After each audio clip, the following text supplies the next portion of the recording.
Now topic is abnormal values of colligative properties.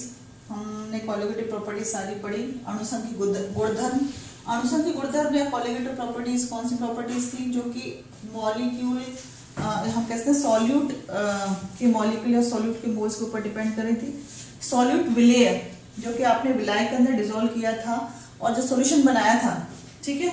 अब हम इस केस में क्या मान रहे थे, जब भी हमने कॉलिगेटिव प्रॉपर्टीज कैलकुलेट की थी, 4 कॉलिगेटिव प्रॉपर्टीज के बारे में डिस्कशन किया है, जिसमें ऑस्मोटिक प्रेशर है, लोअरिंग इन वेपर प्रेशर है, एलिवेशन इन बॉइलिंग पॉइंट है और डिप्रेशन इन फ्रीजिंग पॉइंट है.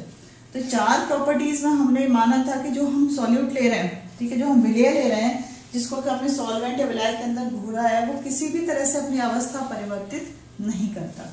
लेकिन नॉर्मल केसेस में क्या होता है, आप देख सकते हैं कि विलेय कैसे बना, सॉल्यूशन कैसे बना. यहाँ पे आपने क्या लिया, सॉल्वेंट लिया, ये क्या है सॉल्यूट, और ये बना सॉल्यूशन. ठीक है. हिंदी में आप क्या कहेंगे, ये विलायक है, ये विलेय है और ये बना विलयन. अब ये जो विलेय हमने लिया है, सॉल्यूट लिया है, सॉल्यूट के अंदर नंबर ऑफ पार्टिकल्स जो है वो नंबर ऑफ पार्टिकल्स सेम होने चाहिए, क्योंकि जो कॉलिगेटिव प्रॉपर्टी है किसके ऊपर डिपेंड कर रही है, नंबर ऑफ पार्टिकल्स के ऊपर डिपेंड करती है. लेकिन होता क्या है, नंबर ऑफ पार्टिकल आपने जो सॉल्यूट लिया है, ठीक है, आपने जो सॉल्यूट लिया है, या मैं बोल सकता हूं जो विलेय लिया है सॉल्यूट, उसका या तो डिसोसिएशन हो जाएगा या एसोसिएशन. डिसोसिएशन हम क्या बोलेंगे इसको, वियोजन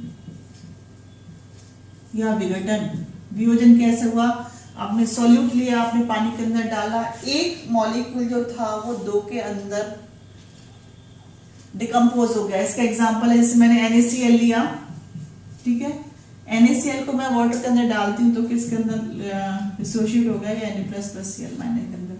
यहाँ पर मेरा पार्टिकल कितना था 1, लेकिन पानी के अंदर डालते ही, या मैं बोलती हूँ सॉल्वेंट के अंदर डालते ही नंबर ऑफ पार्टिकल्स कितने हो गए 2.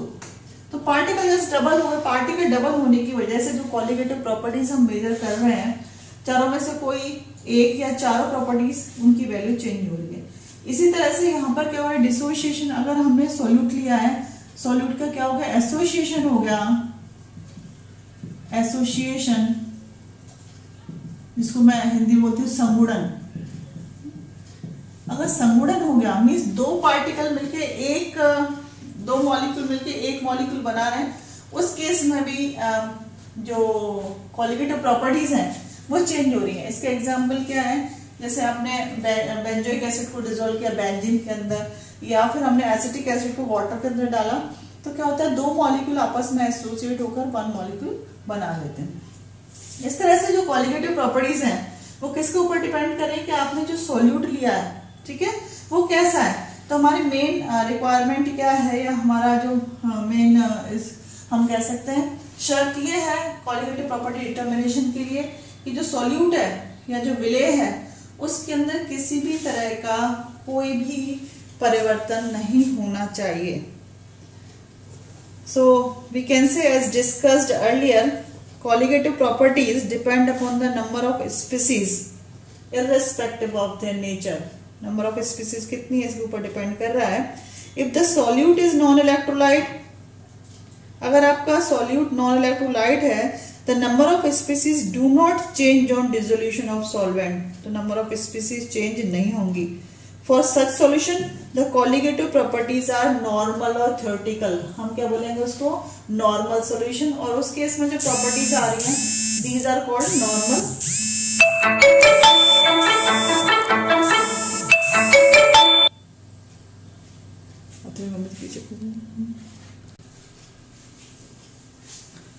नॉर्मल सॉल्यूशन या नॉर्मल कॉलिगेटिव प्रॉपर्टीज कब कहलाएंगी, जब जो सॉल्यूट है या विलेय है उसके अंदर किसी भी तरह का कोई भी परिवर्तन नहीं हो रहा है.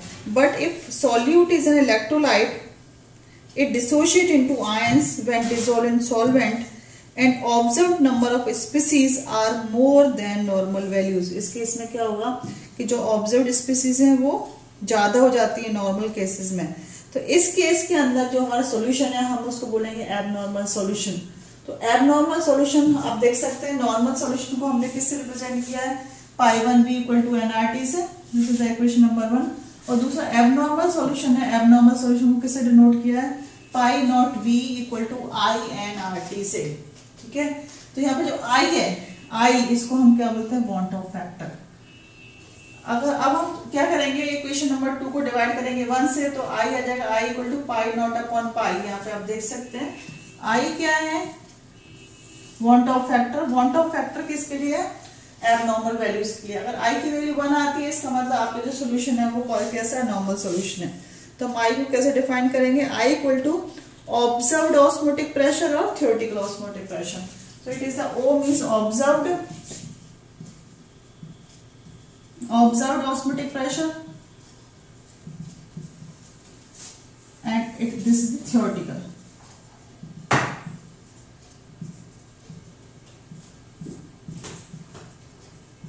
आपने कितना कैलकुलेट किया है और प्रैक्टिकली कितना आ रहा है ऑस्मोटिक प्रेशर, दोनों की वैल्यू फाइंड आउट करके हम आई की वैल्यू फाइंड आउट कर सकते हैं। इस तरह से हम सारी चीजें, depression in freezing point, elevation in boiling point, ये सारी चीजें फाइंड आउट कर सकते हैं।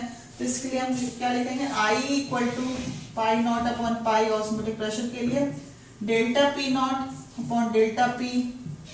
सेकेंड थर्ड क्या हो गया आपका, देख सकते हैं आप, delta TB upon delta TB naught equal to delta TB and delta TF freezing point depression equal to delta TF. इस तरह से आप सारी वैल्यू जो है, डिप्रेशन ऑफ फ्रीजिंग पॉइंट या ऑस्मोटिक प्रेशर या एलिवेशन इन बॉइलिंग पॉइंट, इनके केस में क्या ऑब्जर्व्ड वैल्यूज है और क्या थ्योरेटिकल कैलकुलेशन है, वो फाइंड आउट करके हम आई की वैल्यू फाइंड आउट कर सकते हैं।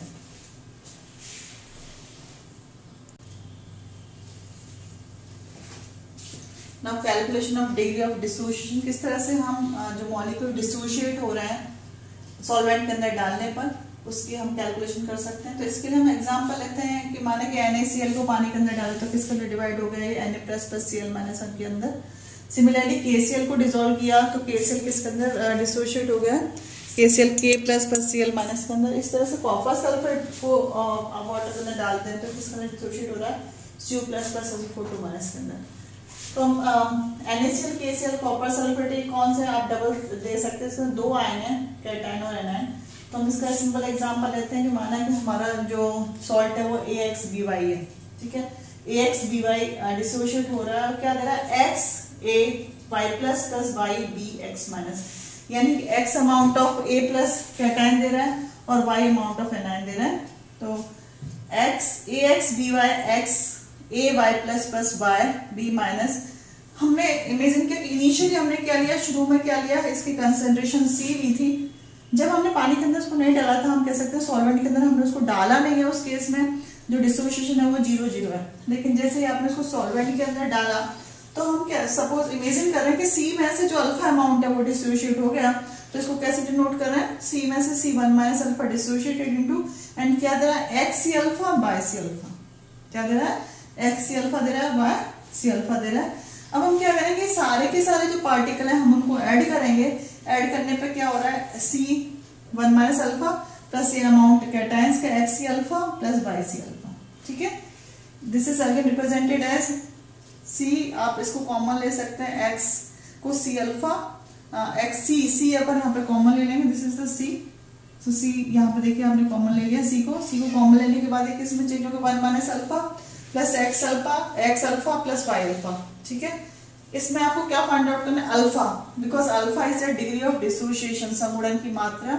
समुड़न की मात्रा फाइंड आउट करने के लिए इसको रीअरेंज किया, रीअरेंज करने पर क्या इक्वेशन आई, alpha equal to I minus 1 upon X plus Y minus 1।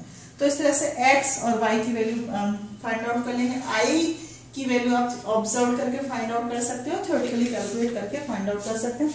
इस तरह से हम जो है वो degree of dissociation find out कर सकते हैं। तो डिग्री ऑफ डिसोसिएशन से हम जो है एबनॉर्मल प्रॉपर्टीज कैलकुलेट कर सकते हैं।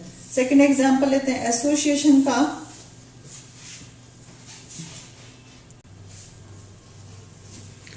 Next is the calculation of degree of association of solute. इससे पहले जो डिस्कस किया था हमने degree of dissociation of solute के बारे में बात की थी। तो आप देख सकते हैं कि सॉल्यूट मॉलिक्यूल, जैसे हमने NaCl KCl और कॉपर सल्फेट का एग्जांपल लिया था, उस केस में क्या होता है कि आपने एक मॉलिक्यूल डाला, आपको 2 मॉलिक्यूल दिख रहे हैं, तो इससे क्या होता है कि सारी प्रॉपर्टीज जो है, जैसे ऑस्मोटिक प्रेशर है, डिप्रेशन इन फ्रीजिंग पॉइंट है, एलिवेशन इन बॉइलिंग पॉइंट है, ये सारी प्रॉपर्टीज चेंज हो रही हैं।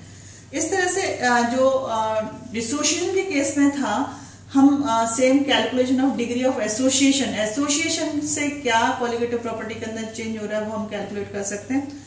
तो आप देखिए, मैनी ऑर्गेनिक सॉल्यूट, कुछ या बहुत सारे सॉल्यूट ऐसे होते हैं like acetic acid in water, benzoic acid in benzene, phenol in benzene, associate. These are associate, 2 or more molecule associate and form one molecule. So the number of observed particle decreases for such solute and observed colligative properties has less value than theoretical one. इस case में क्या होगा कि जो आपने देखी observe, जिसको बोले हम ऑब्जर्व पार्टिकल कितने हो गए, कम हो गए। पहले आपने सपोज 100 डाले, अब आपके 50 ही हो गए, तो पार्टिकल कितने हो गए, जस्ट हाफ हो गए, तो पार्टिकल कम हो रहे हैं। इस केस में क्या हो रहा है कि जो कॉलिगेटिव प्रॉपर्टीज है उसका जो मान है, जो 1 होना चाहिए नॉर्मल केसेस में, 1 से क्या हो रहा है, कम हो रहा है। So the number of observe particle decreases for such solute and observe colligative properties has less value than theoretical one. Observed molecular weight of such solute are more than their normal values. इस case में क्या होगा कि जो हमने molecular weight find out किया है, उसकी जो वैल्यू है वो जो नॉर्मल वैल्यू उससे चेंज होगी। तो इसको समझने के लिए हम एग्जांपल लेते हैं कि माना कि Na पार्टिकल है, कोई Na सॉल्ट कह सकते हैं या Na ऑर्गेनिक मॉलिक्यूल कह सकते हैं। ये मॉलिक्यूल ए एन मॉलिक्यूल के अंदर एसोसिएट हो गया। स्टार्टिंग के अंदर हमने इनिशियली, या हम कह सकते हैं प्रारंभिक अवस्था में, हमने C मोल लिए हैं इसके, और ये हमें स्टार्टिंग में कोई एसोसिएशन नहीं है क्योंकि हमने इसको कहीं घोला नहीं है। अगर मैं एसिटिक एसिड का एग्जांपल ले रही हूँ, तो अगर मैंने एसिटिक एसिड को वाटर के अंदर डाला, ठीक है, उस केस में क्या है कि एसिटिक एसिड जो CH3COH है उसके कुछ अमाउंट जो C अल्फा से डिनोट कर रहे हैं, कुछ अमाउंट जो है वो एसोसिएट हो गया। तो C में से कितना गया, C अल्फा गया, और वो किसके अंदर चेंज होगा, C अल्फा अपॉन N, ठीक है। अब उस केस में जो ऑब्जर्व्ड हम कॉलिगेटिव प्रॉपर्टी से ऑब्जर्व कर रहे हैं, वो कोई सी प्रॉपर्टी हो सकती है। ऑब्जर्व में आपको कितने पार्टिकल्स दिखेंगे, C minus C alpha plus C alpha upon N, ठीक है। थ्योरेटिकल नंबर ऑफ पार्टिकल कितने हैं आपके C, तो हम इस तरह से टोटल नंबर ऑफ पार्टिकल कैसे फाइंड आउट करेंगे, C, आप इसमें से C कॉमन ले सकते हैं, C 1 minus alpha plus alpha upon N, ठीक है। तो यहाँ पर आपने C से C कैंसिल आउट हो जाएगा, I की वैल्यू क्या आएगी, I equal to 1 minus alpha plus alpha upon N। इस तरह से एसोसिएशन की वजह से क्या चेंज हो रहा है कॉलिगेटिव प्रॉपर्टीज पर, वो हम फाइंड आउट कर सकते हैं। तो आप देख सकते हैं यहाँ पर दोनों तरह से हम कैलकुलेट कर सकते हैं।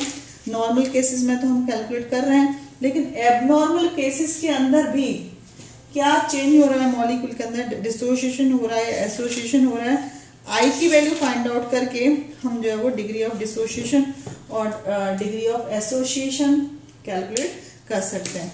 तो ये था आपका जो सॉल्यूशन चैप्टर है, यहाँ पर ओवर हो रहा है। आपकी 3 यूनिट कंप्लीट हो गई, 3rd, 4th एंड 5th।